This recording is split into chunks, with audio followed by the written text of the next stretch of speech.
Hey everyone, I'm Ryan, the host of the Roast West Coast Coffee podcast. I host the show on Anchor by Spotify. If you haven't heard of it, it's the easiest way to make a podcast with everything that you need all in one place. Anchor has the tools that allow you to record and edit your podcast right from your phone or computer. I host on Anchor because it distributes my podcast on listening platforms like Spotify, Apple Podcasts, and so many more, making it easier for me to spend my time interviewing guests and drinking coffee. Anchor is everything you need to make a podcast all in one place, and best of all, Anchor is totally free. Download the Anchor app or go to Anchor.fm to get started.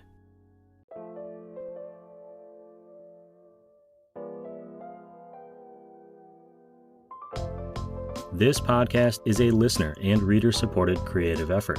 Some amazing listeners and readers have chosen paid subscriptions to the Roast West Coast Coffee newsletter on roastwestcoast.com. They are part of a growing community of people who appreciate craft coffee, learning about coffee, and being inspired by guests on this show.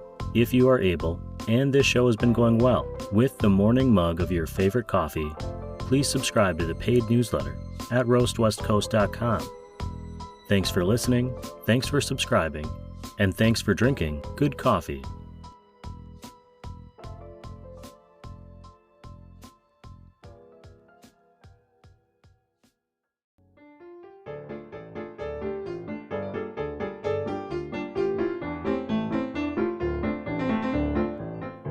Welcome back to the Coffee People podcast, presented by Roast West Coast. I'm Ryan Wolt, and this is the show where we meet and are inspired by the entrepreneurial stories of coffee people. Today's guest is Bill Kennedy of the San Franciscan Roaster Company, or SFR for short. He's the head honcho, the CEO, and the owner of an American manufacturing company that builds and designs beautiful coffee roasting machines. In addition to having a really interesting entrepreneurial journey, Bill regularly spouts these little common sense nuggets of advice. So many, in fact, that I started writing them down, and I'm going to share them on the show newsletter, which you can find on roastwestcoast.com. If you want to see the beauty of these machines for yourself while you're listening, follow at San Fran Roaster on Instagram. It's the best place to see a wide-ranging gallery of the machines both from SFR and from roasters around the world who use them. You can also see SFR at the upcoming Specialty Coffee Association convention. It's in Portland in late April, and if you happen to be there, they will be in booth 253. I hope to run into you there. Right now, I've got a Columbia coffee that I brewed up in a French press in honor of Bill. That'll make sense a little bit later. And just before we get started, I want to set the scene a little bit. Bill and I were chatting over coffee during one of the many, many bad weather days we've had in the Southwest recently. It was storming outside my podcast booth in Southern California, and I don't think things were much better up in Nevada, where Bill, clad in a white beard, black-framed glasses, and a dark baseball cap, was set up on the other side of the screen. There is a bit of frisky audio during this show, but I promise the conversation is worth it. Wherever you are, I hope that you're already enjoying a good cup of coffee today, because it's time for this Coffee People conversation with the head honcho of San Franciscan Roaster Company, Bill Kennedy.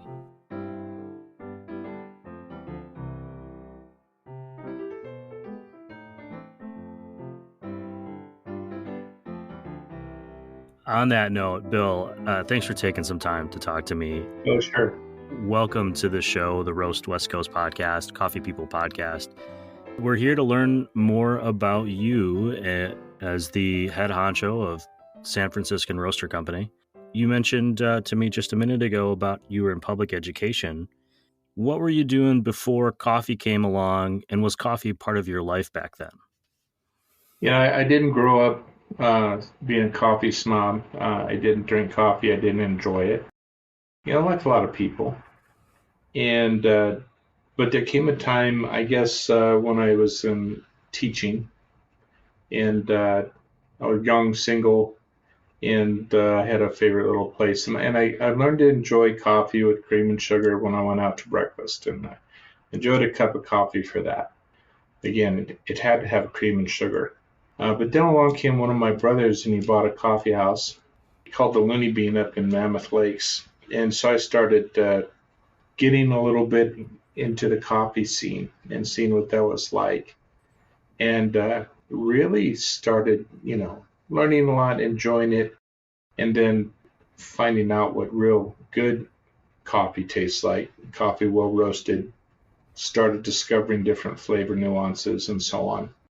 And I don't mean like, vanilla hazelnut. I'm talking about actual flavor notes and that you can bring out of a coffee.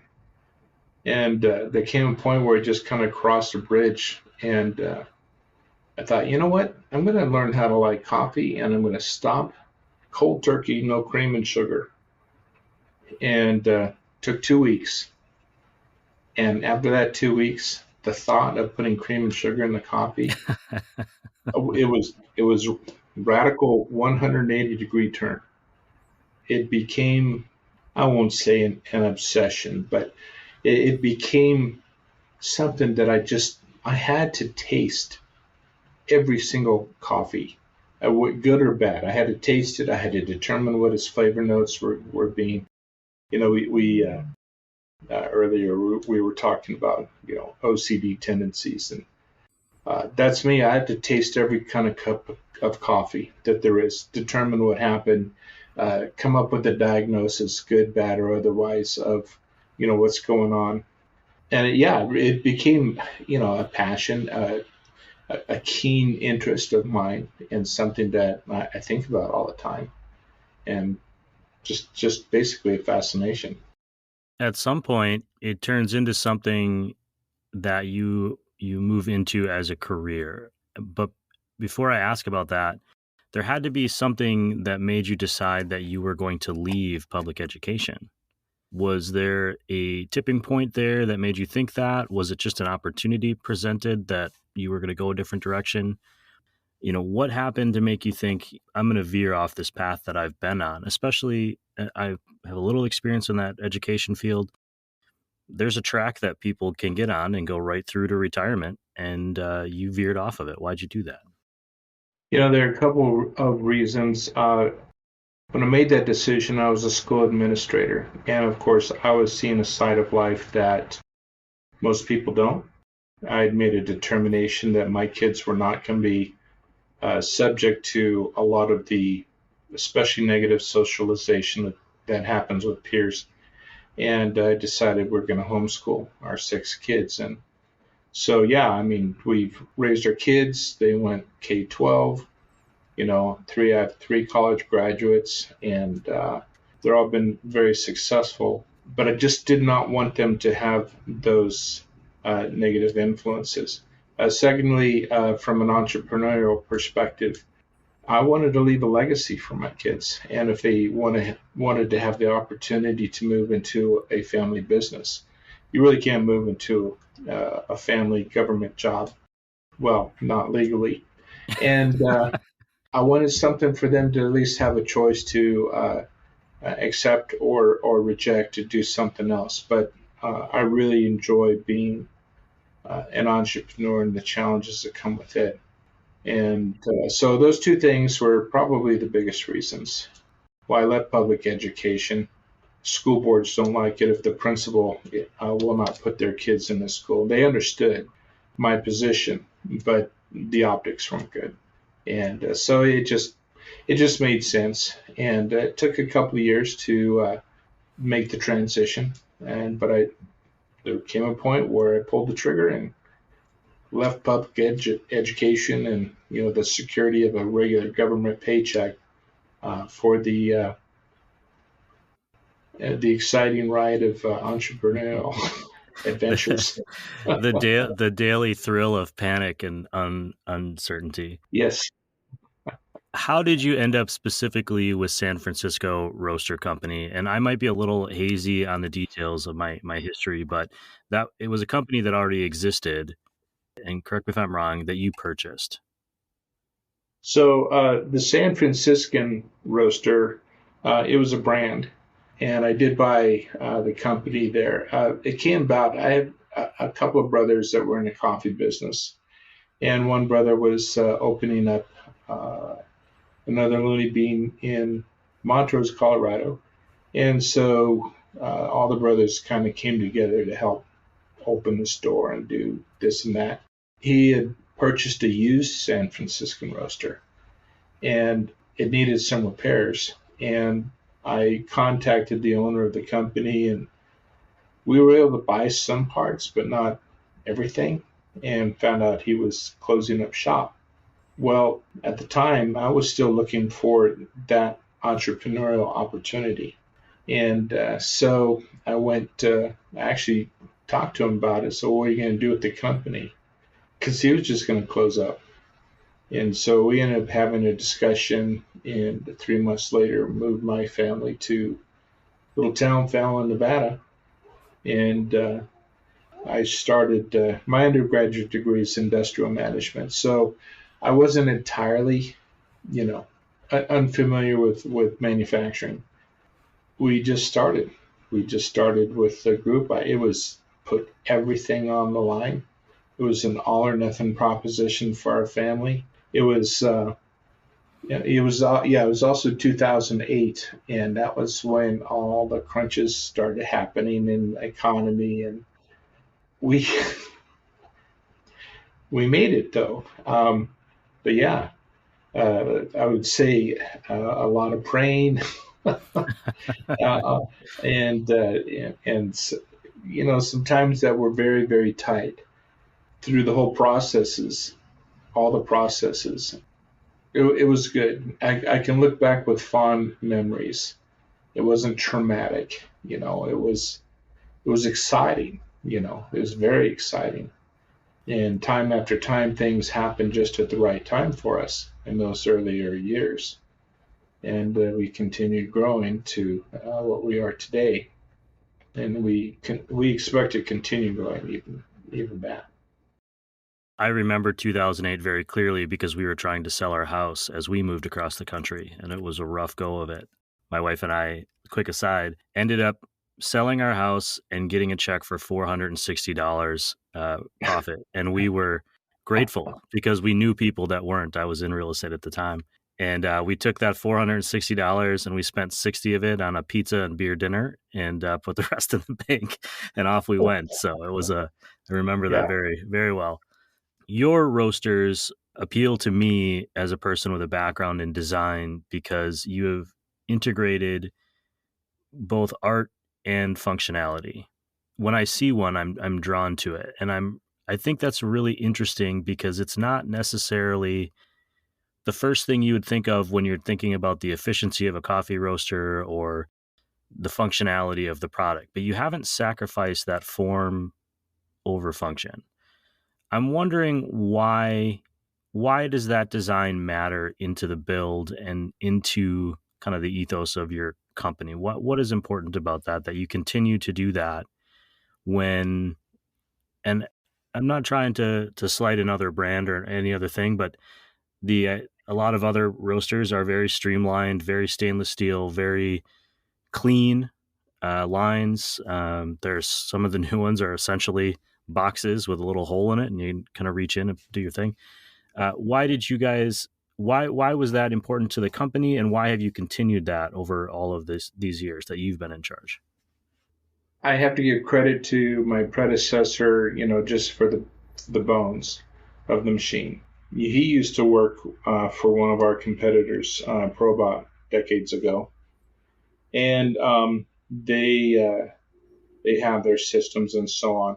He's a good old boy from Oklahoma, had a lot of real mechanical genius about him, and it didn't always fit with a large company. And so came to a point where he was an Oklahoma redneck. They were a German company, and their ideas and precision, and it was a culture clash. And so they parted ways. He ended up starting this company where he's basically refurbishing vintage European roasters, Robot, Somniac, Gotthard, etc., Petrosini. And he'd take these European roasters, he would Americanize them with voltage and frequencies so the motors would turn properly here in the United States, and then he'd resell them.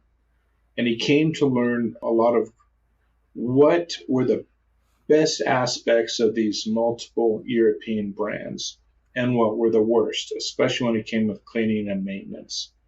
And he told me he had an epiphany one day when he had a sea container full of broken roasters that he picked up for nothing and shipped over from Europe because he still had his contacts with Probot and so on.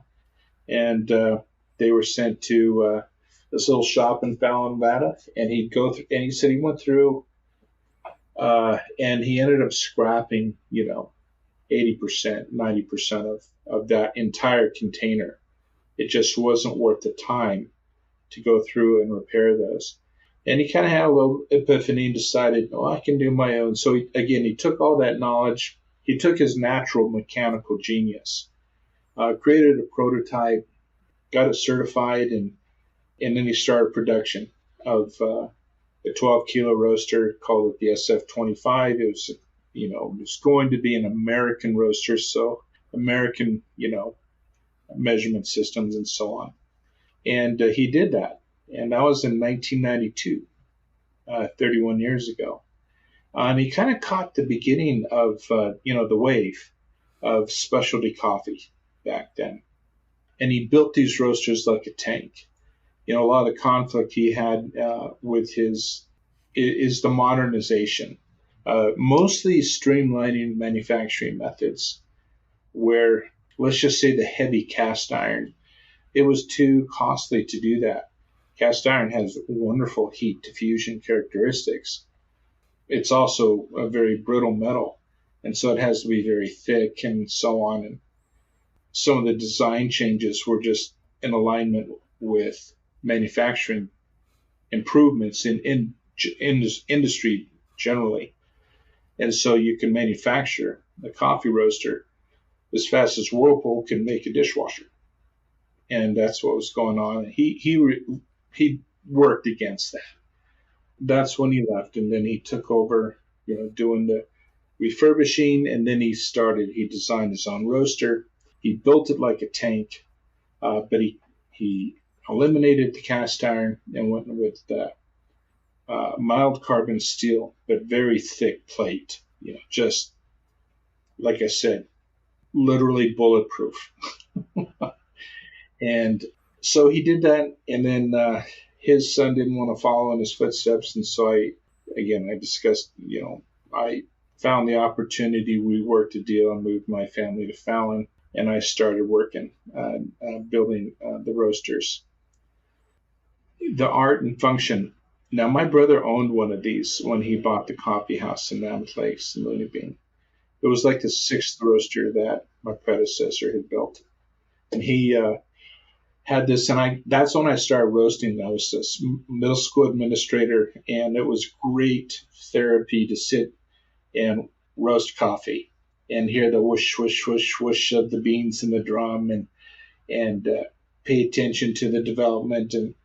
And again, at first, it was turning green beans brown, and hopefully you pull them out of the roaster before you have a fire.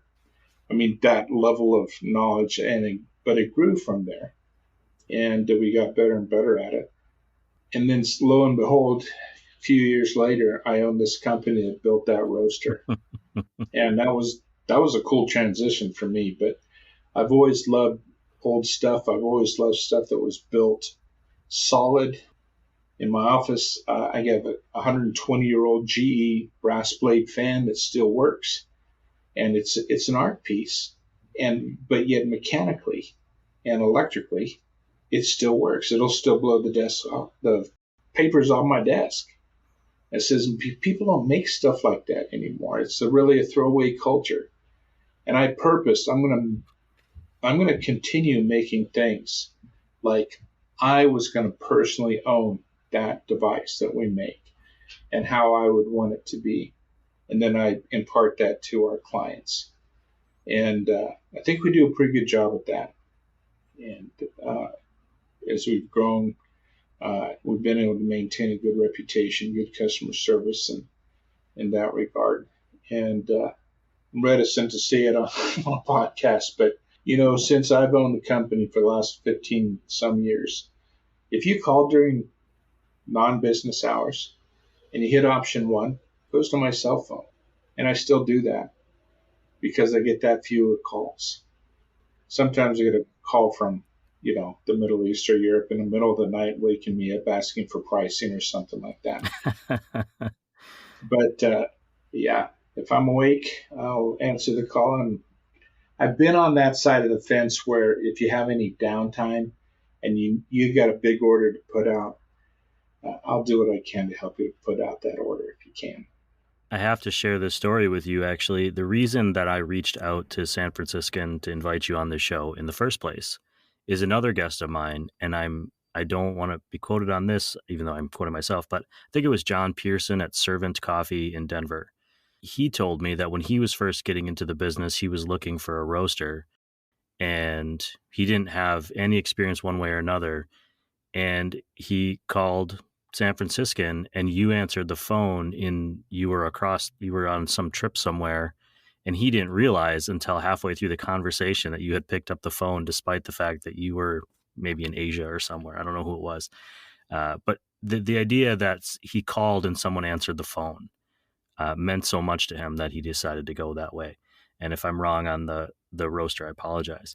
The idea of building things to last, I personally love. I think there's a demand for it from people my generation and younger. I'm in my 40s, my brother's in his 30s, and we both kind of have this conversation all the time where, I bought a washing machine and 2 years later it doesn't work. And not only does it not work, but nobody wants to fix it, or it's going to cost me twice as much to fix it as it is to replace it. And it's like, my parents were still using the same washing machine that I grew up with as a kid, and, it was fine. And so I think there's that demand. We just need to get a wave of consumers to keep pushing for those things. So I certainly appreciate that.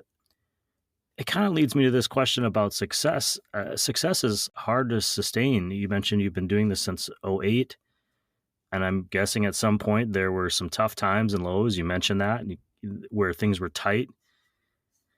What advice could you give people listening just on maintaining belief that your course is right?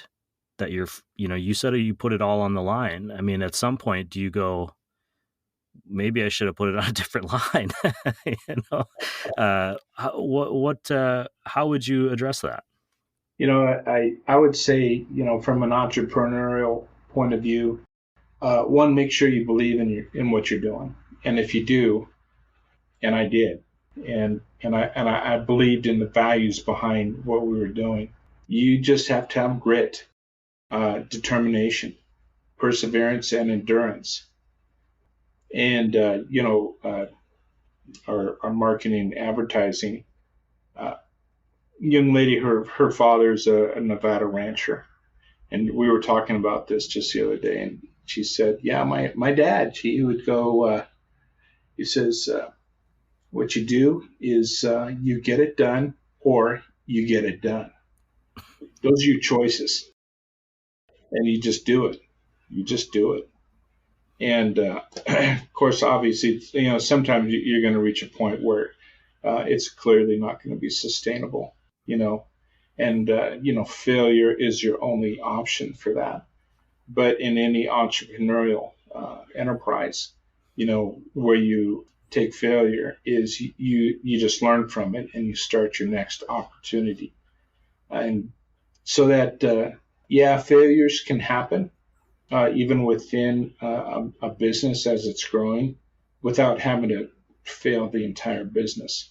But this is where the grit and the determination is, seeking counsel and making things going.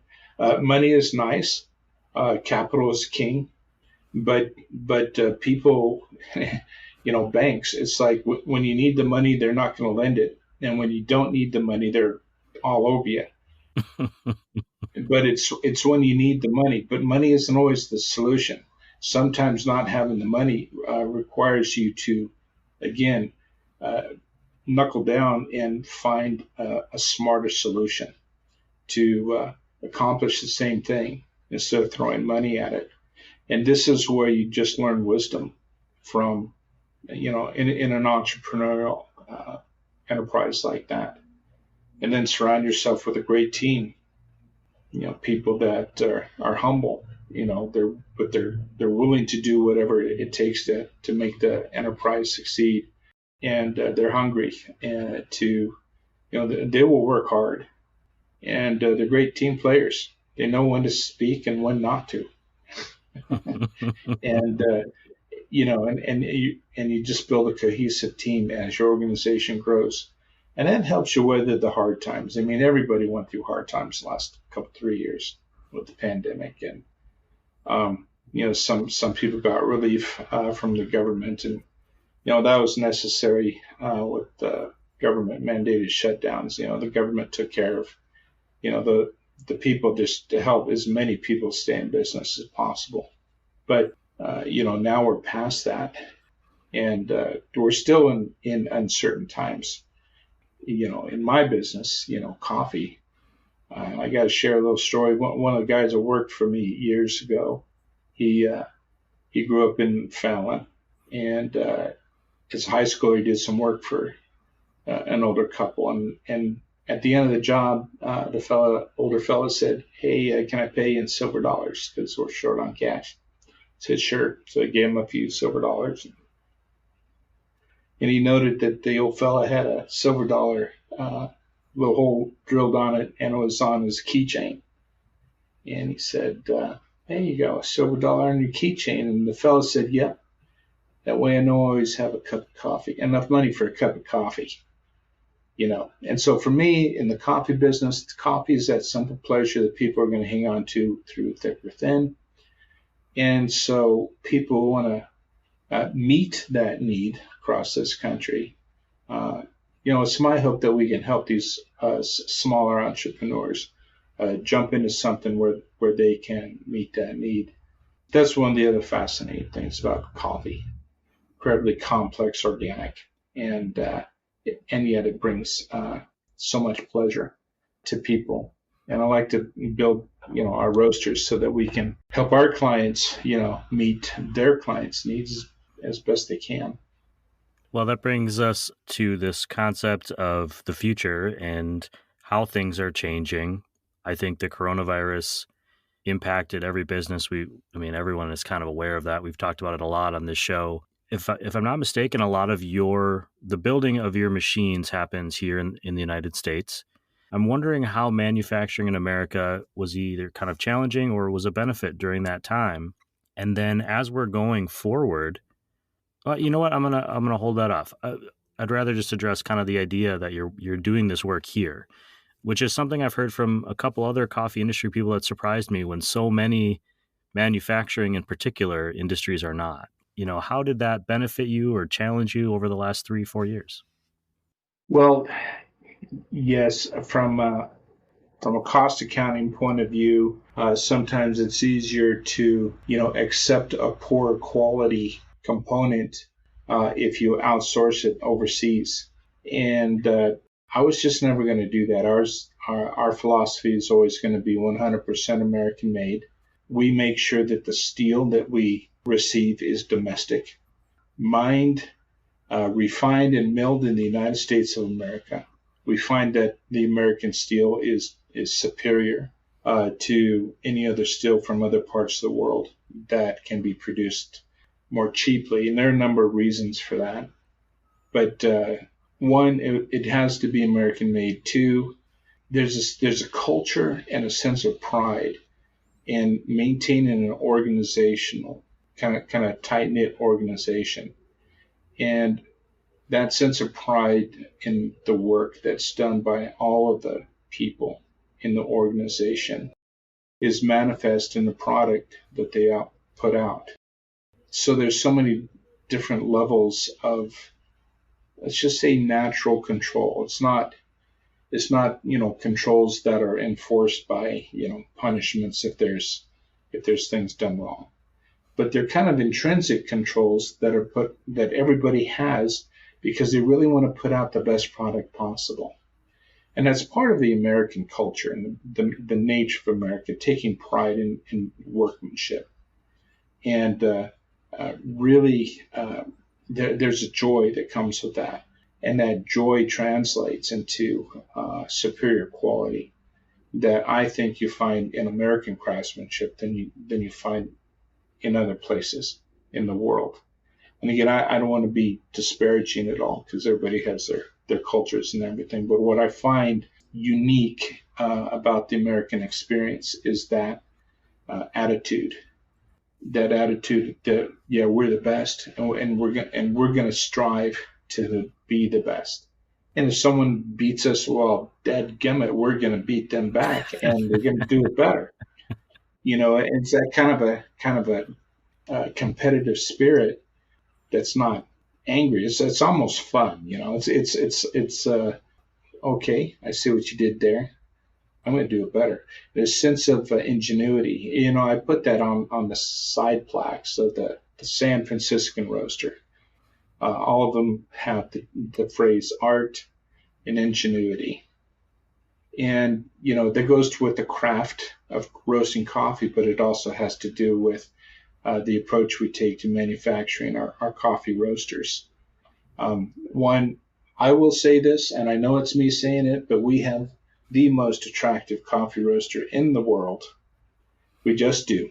And I will argue till I'm blue in the face with anybody who says otherwise. And I will still be right. And that's how and we'll always be that way.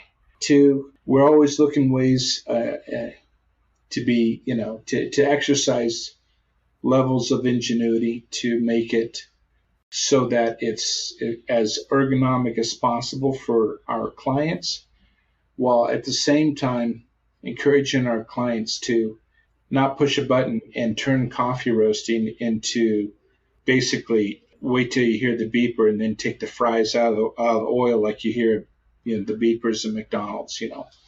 It's a lot more complex like that. Now there's a place for coffee roasters like that. And so I don't want to, detract from business models that do that. But our particular niche in this market are for people who are passionate about coffee. They're passionate about the craft, and they're willing to spend the time that it takes to understand what happens during the roast process, and to embrace that and to produce a very fine coffee for their retail clients or their wholesale clients, to make that simple pleasure happen, like that old fella had.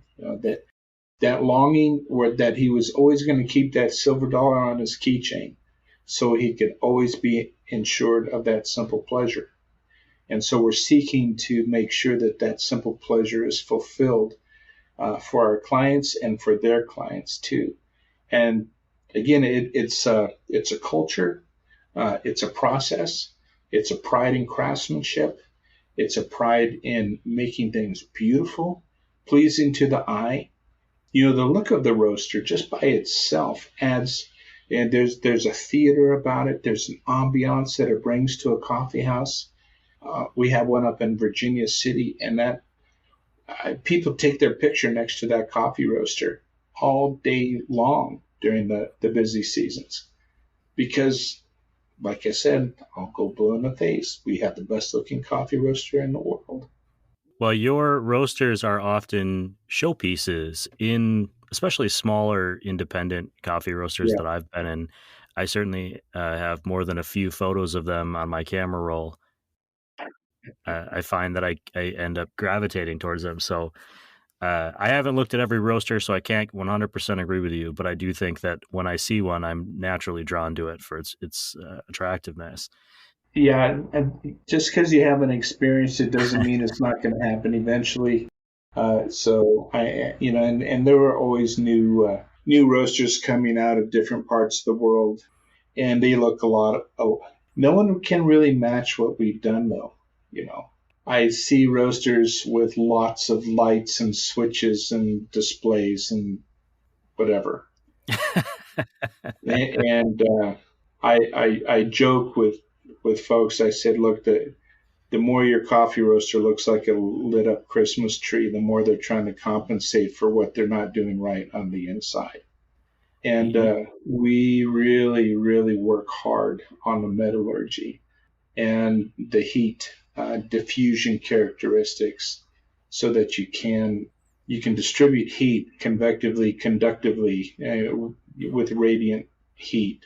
And you have a broad diversity of heat applications, because each one will bring a different aspect to the flavor notes of the coffee during different parts of the roasting process. So we spent a lot of time with that.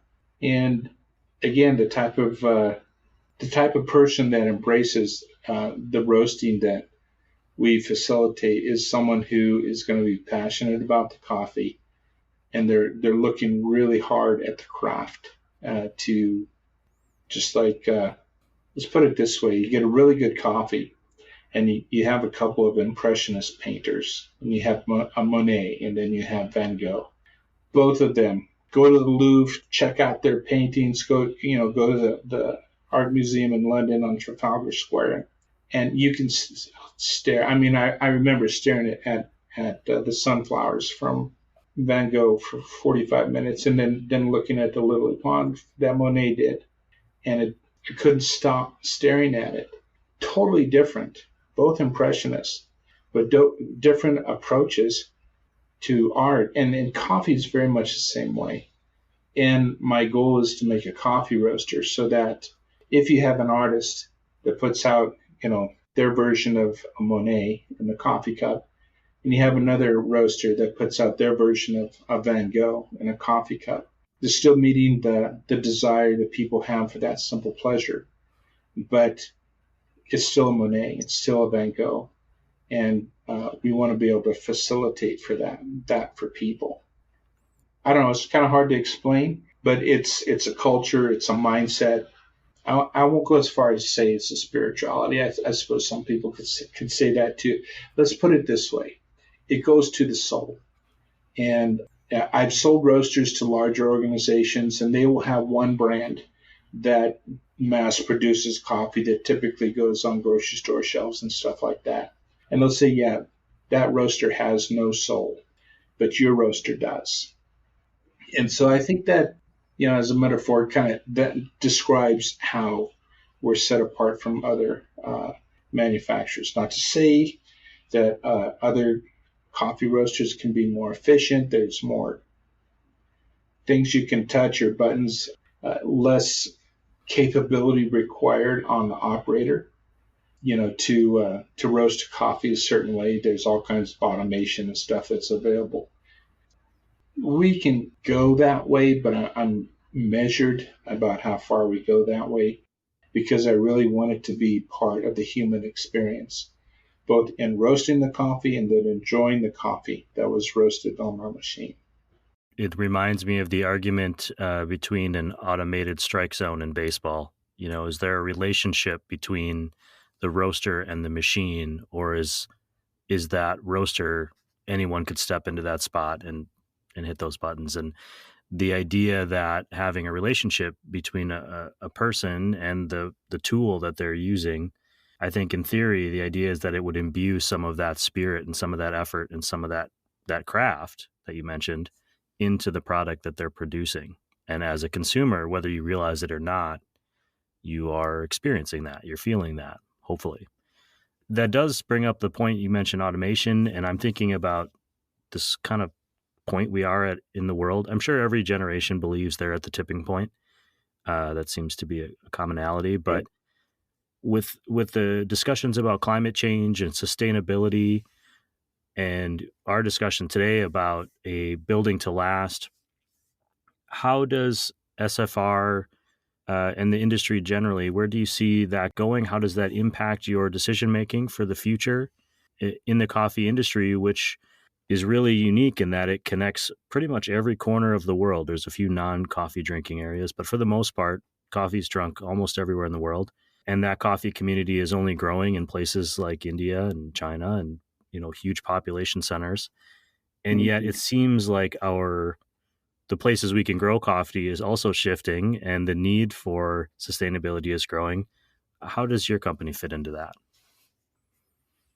Well, we're kind of a drop in the bucket as far as market share or where we fit in the world. We're still we're probably one of the last closely held companies that are still family owned, that aren't corporate. So there's a couple things. One, yes, of course, we want to be good stewards with everything. Interestingly, we have, our larger roasters require, smoke and fume mitigation. And we've always had an afterburner on our 12 kilo since the very beginning, back in the early 90s, that was capable of basically using a smaller incinerator to incinerate the smoke and fumes that came off the roaster. And then in the exhaust that came off the incinerator from the basically incinerating the smoke and fumes from the hot air, we basically repurposed that heat, reused that heat to mitigate the smoke and fumes that came off the cooling air. The cooling air would obviously, that air is drawn from the environment and pulled through the beans to help cool them as soon as the roasting process is done, so that you can, well, for lack of a better term, lock in the flavors, and keep the coffee from continuing to roast in your cooling tray. But, you're still pulling a lot of steam.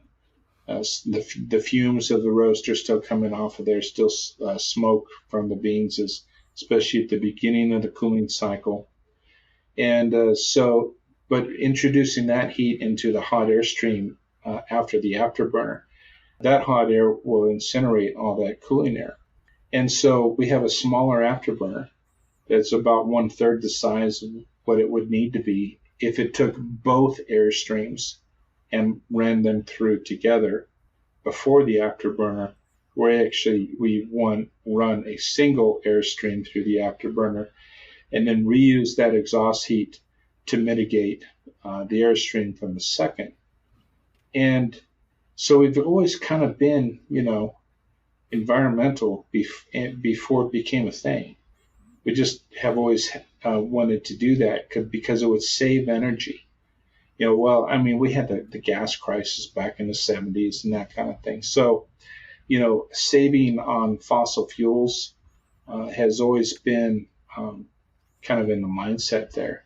So we've always kind of mitigated that. There are other devices nowadays that can help mitigate. It doesn't mitigate 100% like a thermal oxidizer will, or what is known in the industry as an afterburner.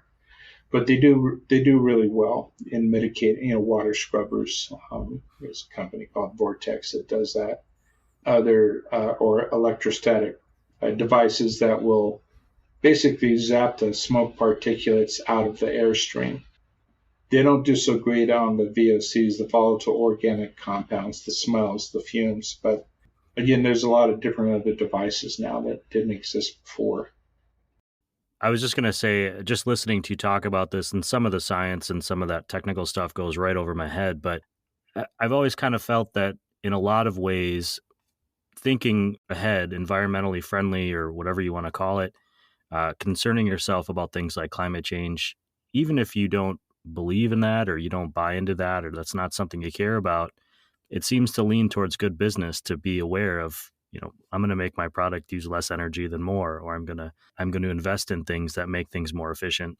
You mentioned early in that last answer that you're one of the last family-owned companies, and we talked earlier about you had 3 kids that are college graduates and successful, and you also mentioned, I'm bringing a lot of this all around here near the end, about how you as a entrepreneur wanted to leave something, a legacy of some sort that they could choose to be part of or not. I'm wondering if any members of that family have come on board with you and are part of this current iteration of San Franciscan.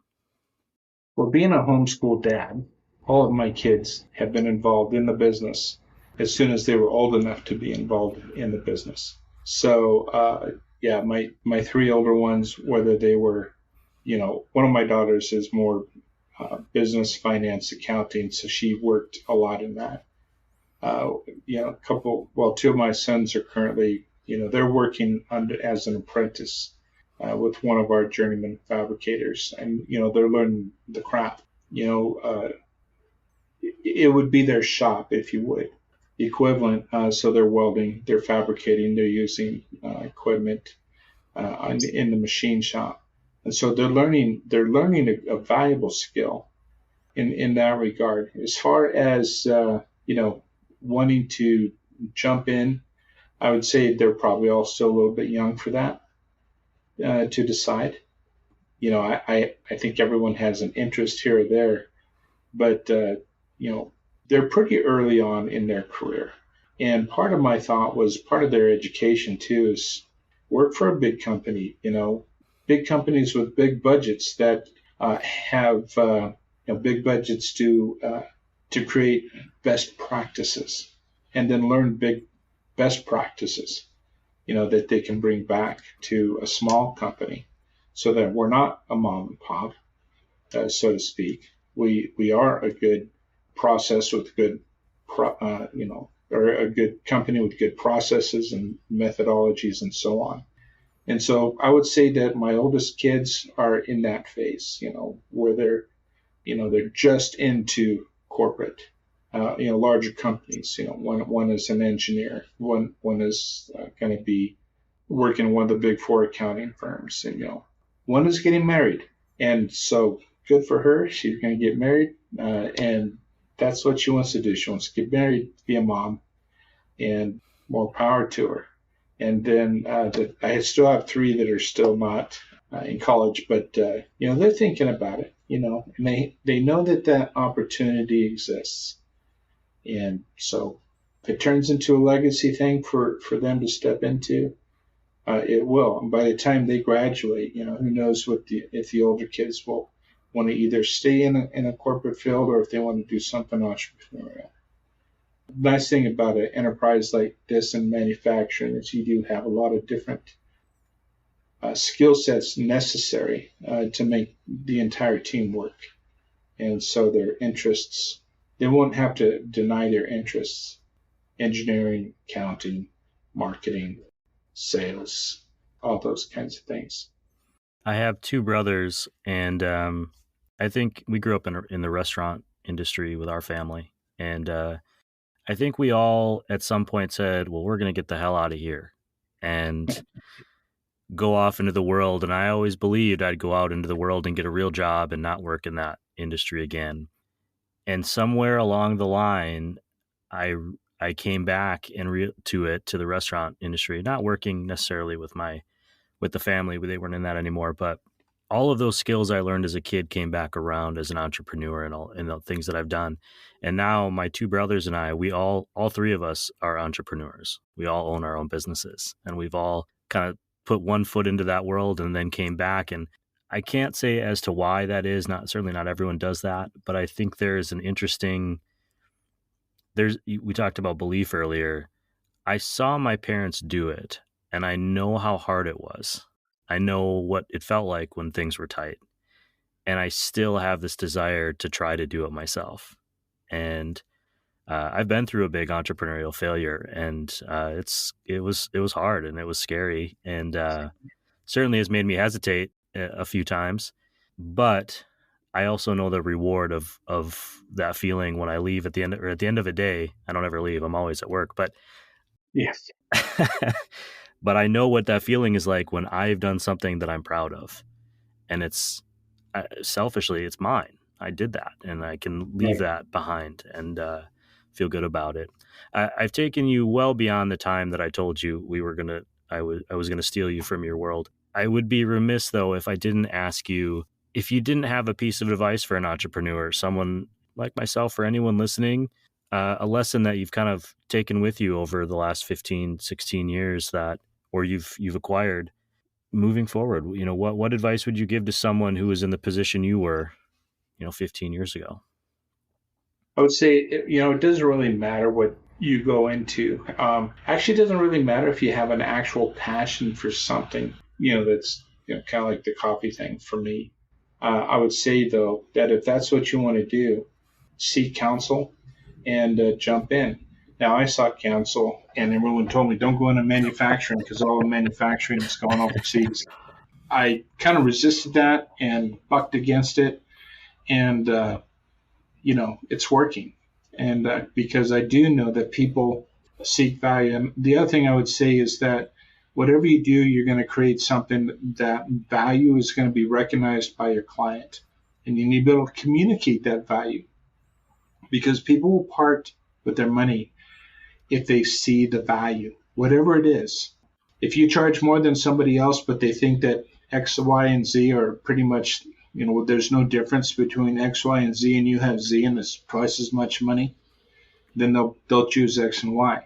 If they choose Z though, it's because Z portrays themselves as not equal to X and Y, but the value is there. So you're gonna have to learn how to communicate the value. Be careful on your pricing. Don't go too cheap though, because people, if you charge too, if you don't charge enough, sometimes people won't buy because they think it's cheap. But part of pricing is your communication of value too. But obviously, you don't want to overcharge either, or you'll price yourself out of the market. And then grit, determination. Persevere, persevere, persevere. And like the old rancher said, you have two choices: get it done or get it done. And you kind of have to have that mindset. And don't be afraid. All good things. Honestly, I'm getting way more out of this than you are today. I can tell you that. Did we miss anything that you want people to know about your company, about you, about what you've been accomplishing? Is there something I should have asked that I didn't? Oh, well, I could totally go into a sales pitch, but I don't really want to do that. I think people do who are serious about being an entrepreneur do a lot of research naturally. It's going to be hard work regardless. But yeah, hey, I would prefer that you talk to all of our competitors, as long as you include us in one of those, because we may not be your best choice. Okay. And we may be your best choice, but you don't have the capital.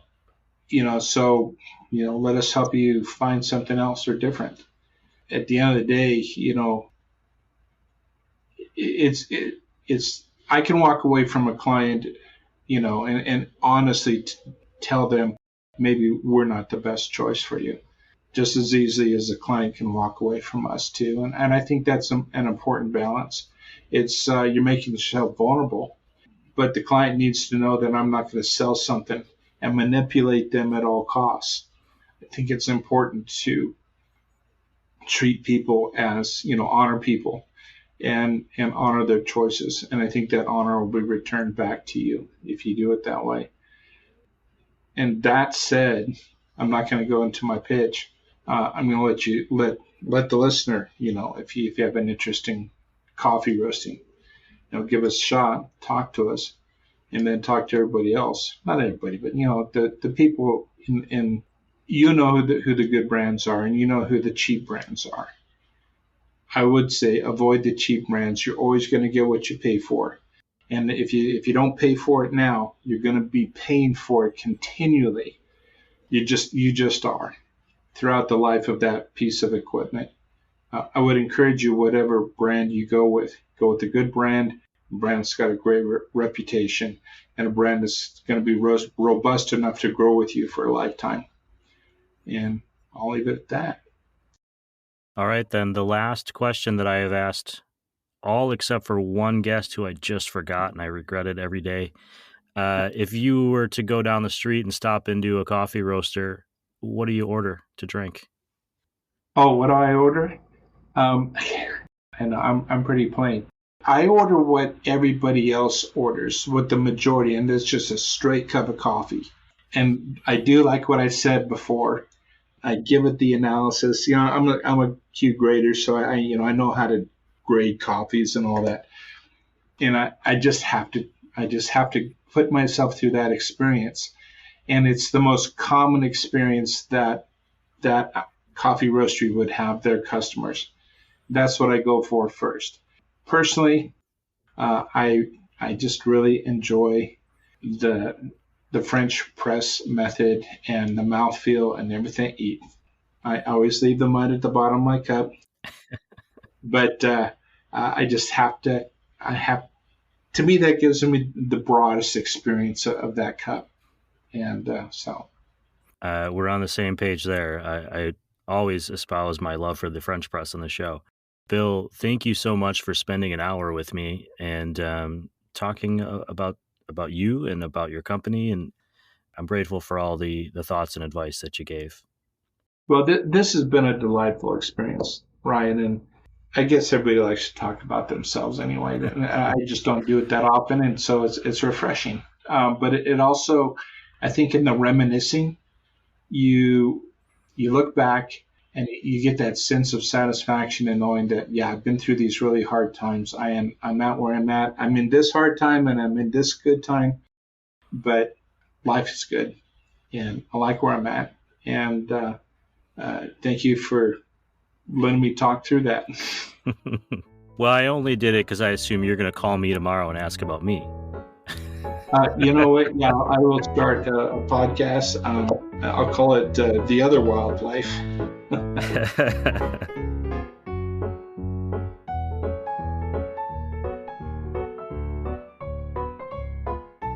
Okay, to recap, I told you, there was a lot of poignant advice coming from Bill's side of the conversation. I'll share a lot of it on roastwestcoast.com, but I can't wait to reshare one piece of advice that he had for entrepreneurs. And I'm paraphrasing here, but Bill said in order to make it, you need to make sure you believe in what you're doing, have grit, perseverance, and endurance. It might sound really simple when I repeat it, but that doesn't mean it doesn't help to hear it over and over again. I know it made an impact on me. I'm going through the entrepreneurial journey right now with this podcast. Despite the name, San Franciscan Roaster Company is based in Carson City, Nevada. Bill moved his family near there after purchasing the company from the original owner, who was planning on just shutting it down. This was in 2008. If you were adulting back then, you might remember it was a fairly hectic economic moment. The decision to purchase San Franciscan Roaster Company was an all-or-nothing proposition for Bill's family. It was also a big change for Bill, who had been in the education field. It was a decision fraught with risk. But at its core, it was an opportunity to work in coffee, which had become a pursuit he couldn't ignore. Things have worked out, in part because San Franciscan is actively working to make really durable, effective, and attractive coffee roasting machines, the kind of machines that generate brand loyalty and advocates. It's also working in part because, to quote Bill, time after time, things happened just at the right time. There can be multiple approaches to art that is successful, in the same way that there can be multiple approaches to roasting coffee. Whoever is roasting is doing so in their own unique yet excellent way. Bill and the team at SFR are striving to be the tool that gets them there. No other interviewee on this show has referenced the art of Monet or Van Gogh when trying to explain where they fit into the long lineage of coffee. Neither of those artists became famous painters without the cave painters of the Paleolithic era, roughly 3 million years ago, who assembled the first rudimentary tools designed to transfer red and yellow clay to the stone walls of their homes.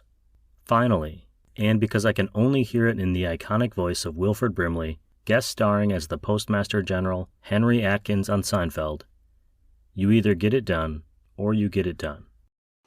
Mr. Kramer, I've been reading some of your material here.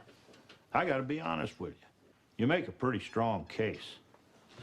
I mean, just imagine an army of men in wool pants running through the neighborhood handing out pottery catalogs door to door. Well, it's my job. And I'm pretty damn serious about it. In addition to being a postmaster, I'm a general. And we both know it's the job of a general to, by God, get things done. That is the bottom line in the life of all entrepreneurs. How you get there is up to you. Head to sanfranroaster.com to learn more about the company and follow @sanfranroaster on Instagram to see their posts and reposts from roasters like this show's sponsor Ignite Coffee Company of San Franciscan roasting machines in action. I have to admit, I love the look of the SFRs.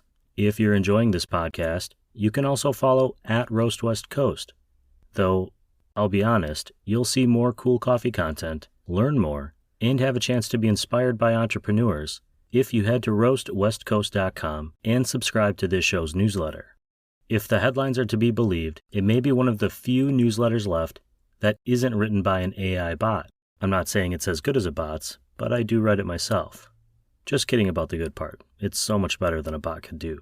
If you're listening on Spotify or Apple or one of the other gazillion podcast platforms, You can find all the links I referenced in this show's podcast notes. And if you're listening and looking for coffee education, check out our other podcast, Coffee Smarter. It's specifically designed to improve your at-home coffee brewing skills and to encourage you to appreciate your going out to the cafe experience. This show is supported by a cadre of roast industry partners. They are Café Laterre, Camp Coffee Company, Coffee Cycle Roasting, Ignite Coffee Company, Maria Coffee, First Light Whiskey, Cape Horn Coffee Importers, Zumbar Coffee and Tea, Ascend Coffee Roasters, Mostra Coffee Company, and Steady State Coffee Roasting. This episode of the Roast West Coast Coffee Podcast has been written, produced, and recorded by me, Ryan Wolt. Thanks to Bill Kennedy and Victoria Wyerock at San Franciscan Roaster Company. I'll look forward to meeting yous in real life at SCA Portland, booth 253. To those of you listening today, thank you for being here. I hope this episode has found you happy, healthy, and with at least a thread of sanity, enabling you to make it through the day. Always tip your baristas, and be sure to drink good coffee.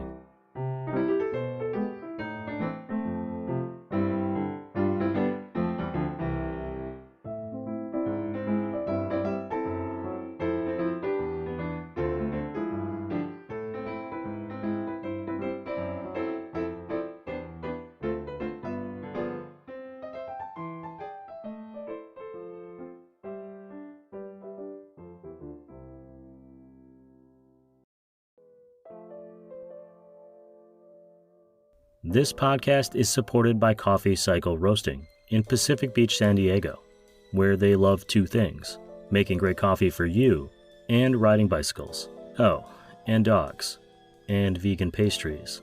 So 4 things. At Coffee Cycle, they love those 4 things. But also seeing the smiling faces of their neighbors, uplifting local artists, and creating a welcoming space for everyone to get a coffee or a tea that was truly crafted and cared for. So, those 7 things. Only those 7 things.